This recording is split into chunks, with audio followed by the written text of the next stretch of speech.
전륜구동차는 보다 적은 파워트레인 부품수, 그리고 또 이를 통해서 보다 실내 공간이 더 커진 자동차를 제공하는 것이 가능해졌죠. 하지만 운전재미 면에서는 어떨까요? 전륜구동계의 운전재미, 명확한 한계가 있다고 알려져 있는데요.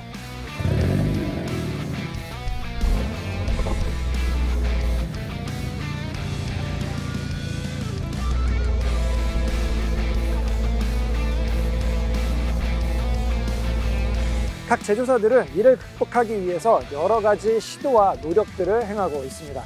오늘은 과연 이 제조사들의 노력이 진짜 그 운전재미 한계를 극복해 주는지 알아보도록 하겠습니다.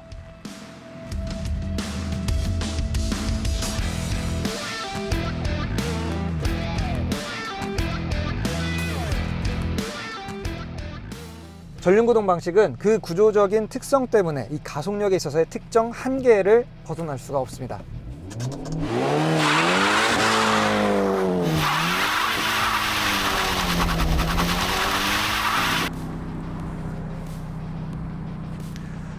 자, 자동차가 아주 빠르게 가속하려고 할 때 필연적으로 앞쪽에서 뒤쪽으로의 하중 이동이 발생하게 됩니다. 앞쪽 타이어는 위쪽으로 들리게 되고 뒤쪽은 주저앉게 되면서 앞쪽 타이어의 가속력, 접지력이 점점 흐려지는 FF의 한계가 드러나게 되는 거죠. 자, 이렇게 젖은路面인 걸 감안하더라도 꽤나 준수한 가속 성능을 보여주고 있습니다.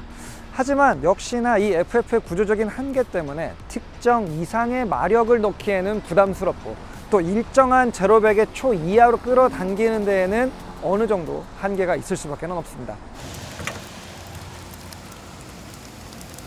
전륜구동의 또 하나의 적, 바로 토크 스티어입니다. 전륜구동은 엔진을 중앙에 놓지 못하고 측면에 가로 배치하는 형태를 띱니다.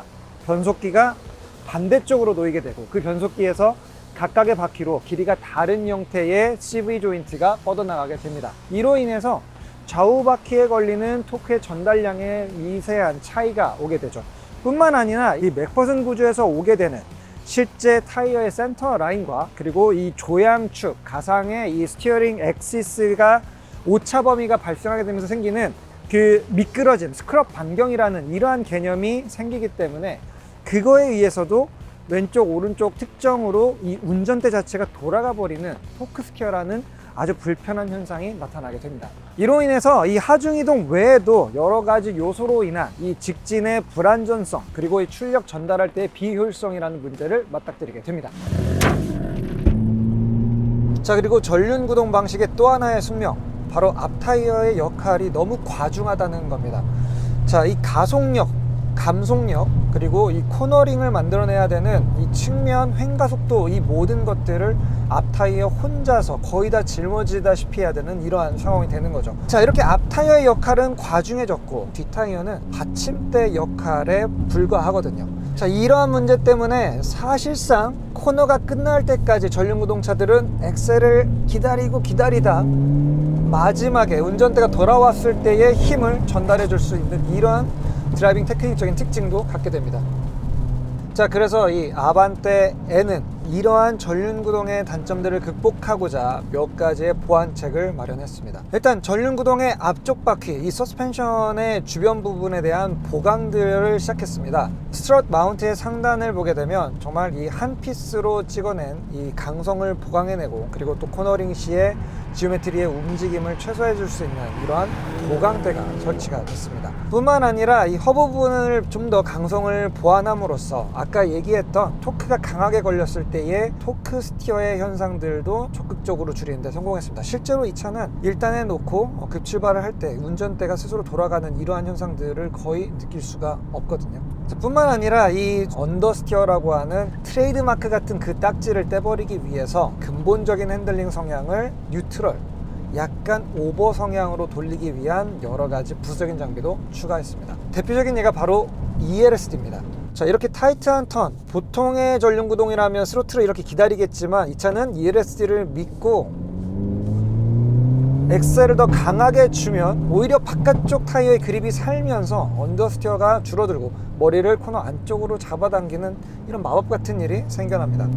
여기에 더해서 이 뒤쪽 트렁크 공간을 열어보게 되면 롤 강성을 높이고 코너링 시의 롤링에 대한 저항성을 좀 더 키워주는 이러한 역할을 통해서 전륜보다 후륜이 좀 더 미세하게 그립을 잃으면서 뉴트럴 성향을 보여줄 수 있게끔 하기 위한 바디 강성 보강 스트럿바도 별도로 장착을 해놨죠. 그뿐만이 아닙니다. 사실 전륜구동 레이스카들에서 쓰는 노하우인데 이 얼라인먼트를 의도적으로 좀 더 코너링 머신으로 조율한 캠버를 좀 더 세우고 그리고 토를 좀 더 바깥쪽으로 빼면서 아주 민첩하게 코너를 향해서 꼬리가 움직일 수 있는 이러한 움직임들 올바른 예죠? 네, 이렇게 자연스럽게 전륜구동이지만 어느 정도 드리프트 모션처럼 이 후륜의 슬립 앵글을 가지고 놀 수 있는 이러한 얼라이먼트 셋업까지 반영을 했습니다. 자, 이러한 하드웨어적인 접근 외에도 사실상 이 운전의 재미를 좀 더 배가시켜 줄 수 있는 또 다른 장비들이 있습니다. 요즘 고성능 차에서 점점 찾기 힘들어지는 이 수동 변속기, 이 수동 변속기를 옵션으로 제공해 주고 있죠. 뿐만 아니라 이렇게 후연소 사운드, 스로틀에서 발을 뗐을 때 뭔가 이 감성적으로 정말 스포티한 느낌들, 그리고 진짜 레이싱카들이 내는 그 박력 넘치는 이러한 파열음을 보여주는 이러한 장비들도 어떻게 보면 이 전륜구동 운전 재미를 좀 더 부각시켜 줄 수 있는 약간 양념 같은 이러한 조치가 아닐까 생각이 들거든요. 자, 게다가 이 수동 변속기임에도 불구하고 불편하게 힐앤토를 하거나 뭔가 긴장하면서 조작해야 되는 이러한 운전자의 불편함을 빼고요, 간단하게 레브 매칭을 자동으로 해주는 첨단 제어 장비를 통해서 정교한 운전 테크닉, 운전 재미를 보장해 주는 것도 아반떼에서 눈여겨볼 부분입니다. 이 아반떼는 사실상 280마력이라고 하는 어떻게 보면 300마력도 채 안 되는 검소한 출력을 가지고 있지만 실제 트랙이나 코너링의 실력을 보게 되면 300마력급의 더 높은 고성능 차량들을 완전히 제압해 버릴 정도 출력의 한계를 뛰어넘는 전반적인 주행 퍼포먼스를 보여주고 있는 게 사실입니다. 핸들링 모션도 마찬가지예요. 전륜구동차 중에서 거의 가장 재미있는 움직임, 언더스티어를 정말 최소화하고 원한다면은 뉴트럴이나 오버스티어를 유도할 수 있는 이러한 운전자의 명령을 따라줄 수 있는 이런 부분들에서도 꽤나 마음에 드는 움직임을 보여줍니다. 하지만 진짜 이 차가 FF 중에서 가장 재미있는 차냐? 글쎄요, 약간의 휠 베이스를 줄여냈다면 어땠을까, 그리고 조금만 더 무게를 깎아냈으면 어땠을까 라고 하는 아쉬움도 개인적으로는 남아요. 트랙 주행이나 코너링 성능으로만 본다면 벨로스터 N이 조금 더 민첩한 움직임을 보여준 것도 사실이거든요. 자, 이 아우디와 현대 아반떼 N을 비교해보게 되면 사실상 모든 부분에서 아우디가 조금 더 욕심을 내고 있다는 걸 쉽게 읽을 수가 있습니다. 아반떼는 4기통, 이 RS3는 직렬 5기통이라고 하는 아주 독특한 레이아웃을 쓰고 있습니다. 기통당 발휘하는 최대 토크는 약 10kg 포스미터 정도로 비슷하지만 결과적으로 최대 토크 역시 이 차가 10kg 포스미터 정도를 더 내게 됐고요. 최고 출력은 280마력대, 400마력대이기 때문에 굉장히 큰 갭을 보여주게 됩니다. 변속기 역시 수동 6단대 듀얼 클러치 7단 방식이고요. 아반떼가 단순히 ELSD로 전륜의 토크만을 제하는 데 반해서 RS3는 앞쪽과 뒤쪽, 전후뿐만 아니라 뒤쪽에서도 좌우의 토크 배분에 대한 능동적인 제어권을 갖게 됐습니다. 타이어 사이즈도 다르죠. 아반떼는 전륜과 후륜 모두 동일하게 245mm의 트레드 폭을 확보했습니다. 하지만 RS3는 전륜에는 265mm, 후륜에는 245mm, 뒤쪽의 타이어가 앞쪽보다 더 좁은 비대칭 형태의 타이어 조합을 갖게 됐습니다. 사실 이러한 조합을 갖고 있는 차량은 흔치 않아요. 결과적으로 무게는 아우디의 RS3가 아반떼 N에 비해서 약 200kg 정도 더 무거운 중량을 갖게 됐습니다. 특히 아반떼에는 수동 6단 같은 경우 D세그 차량으로는 굉장히 가벼운 무게라고 할 수 있겠죠. 아주 경쾌한 무게를 만들어냈지만 이 RS3 같은 경우에는 1.6톤이 넘어가는 중량을 갖게 됐습니다. 전장은 4.5m대로 아반떼보다 거의 20cm 정도 짧은 차를 감안한다면 꽤나 묵직한 몸무게인 거죠.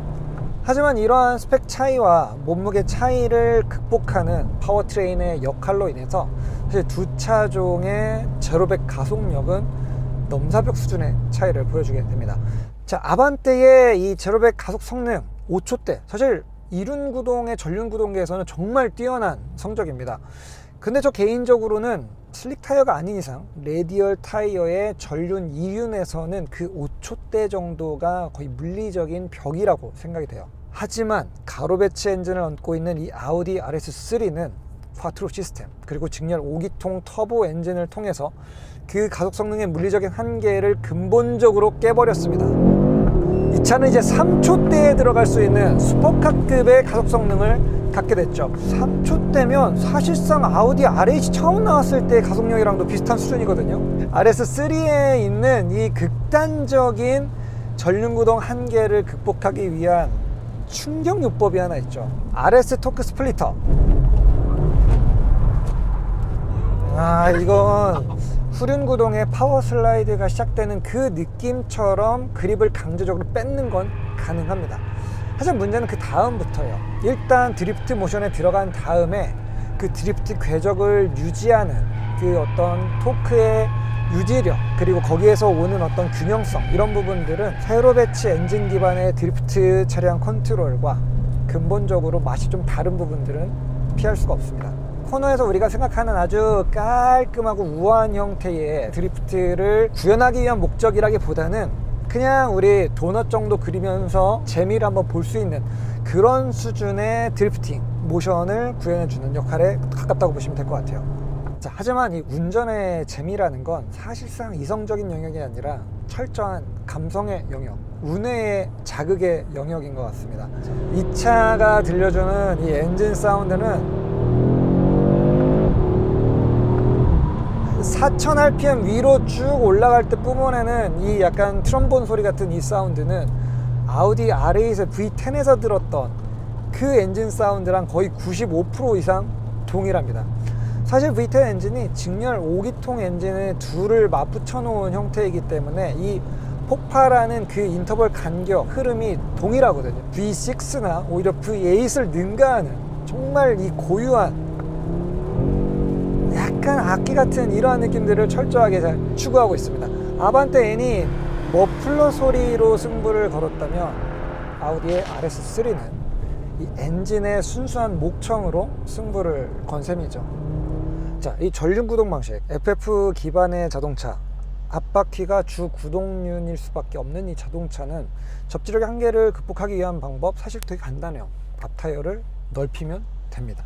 그런데 마냥 앞타이어를 넓히지 않는 또 하나의 이유가 있죠. 물론 앞쪽의 부피, 그러니까 엔진룸과 이 휠 아치 안에 어떤 패키징의 문제도 있지만 고성능 자동차, 이 펀카에서 더 중요한 요소는 바로 이 스티어링 감각입니다.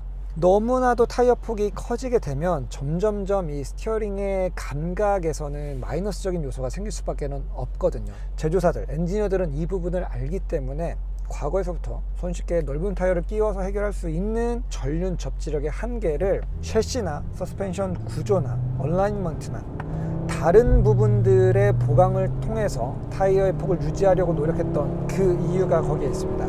그렇기 때문에 이 RS3는 앞쪽에서 꽤 막강한 접지력이 올라오는 게 느껴지기는 하지만 스티어링 필링의 감각적인 측면에서는 아반떼 N의 그것을 넘어선다고 보기에는 어려워요. 사실 아반떼 N도 스티어링 감각이 그렇게 좋은 차까지는 아니거든요. 하지만 RS3는 그거보다 조금 더 둔감한 형태의 약간은 영혼이 없는 것 같은 느낌의 스티어링 필링을 주고 있는 것 같아요. 자, 이 출력의 한계 그리고 가속력의 한계를 극복했느냐? 당연히 예스입니다. 가로 배치 엔진으로 제로백을 3초대로를 끊어낼 수 있다. 사실 더 이상의 논쟁 여부가 없는 거죠. 그런데 정말 공교롭게도 오늘 같은 이 날씨, 누가 생각해도 사륜구동이 훨씬 더 유리할 거다라고 느껴지는 이 날씨에서 아반떼 N이 주는 움직임이 이 RS3보다 좀 더 깔끔했다라는 거는 예상치 못했던 부분입니다.